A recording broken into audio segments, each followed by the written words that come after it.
guys. Ayan po. Tayo po ngayon ay mag-withdraw kay Pupo. Tingnan po natin ang ating points kung ilan na. Ayan po. Tingnan po natin ha ang ating points. Puntahan natin si Pupo. Yun ang aking grupo. Puntahan natin yung ating profile. Pero nandoon pa yun, naka-open pa rin yun. Naka-open pa rin yung PL ko. Yan. Meron po tayo ngayong 181. Kahapon nag-withdraw din ako. Ay, na-exchange ako kahapon 100,000. I mean $10. No, isang araw nag-withdraw din ako ng $10. So ngayon, meron tayong $18. We-withdrawin po natin ito. Tingnan natin kung magkano magiging pera niyan, ha? Ayan po. Pindutin natin si points.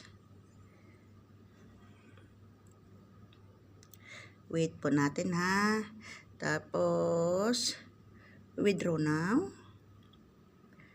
At dahil nakabind yan sa USDT, papalitan po natin ng GCash. I-bind po natin sa GCash. Ayan po, GCash na po. Tapos, i-view natin si GCash. Kung kaninong GCash ba itong nandito. So, view. Tingnan natin kung kaninong GCash ang kuan. So, dahil may password, kailangan natin ilagay ang password. Ayan po, nailagay ko ng password. Ayan. Mayroong, papalitan natin to ng pangalan. Dito, ayan. Pagpalitan natin dito ng pangalan. First name. So, pangalan. So, ito naman, last name.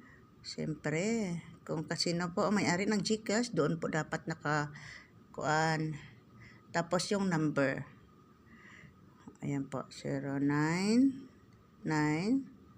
Ayan. Ayan po. Naano na natin. So, ito siya, $18. Na-buy na po natin sa GCash. Pindutin ulit natin ang withdraw now. Yan. Check natin kung tama ba ang number. So, confirm. Kung tama, confirm. Yan.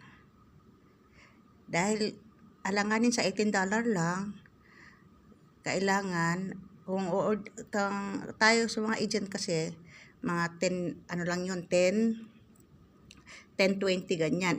Alanganin sa 20. So, ilalagay natin dito, ay sasubmit natin ay 0. Para lahat ay ma-withdraw. Ayan po ha. Submit. Oh, hindi siya makuan. Ayan, nag-0 na siya. Bakit kaya siya nag-0? Hindi pa naman siya na ano. Ayan pa rin siya, oh. Ba't ganun? Hindi na siya ma-withdraw ng 0? So, make sure monthly limit is not exceeded.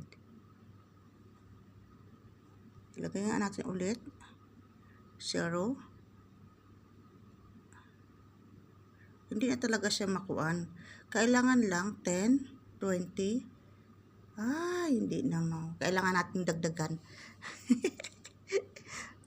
Mali. Ano ba?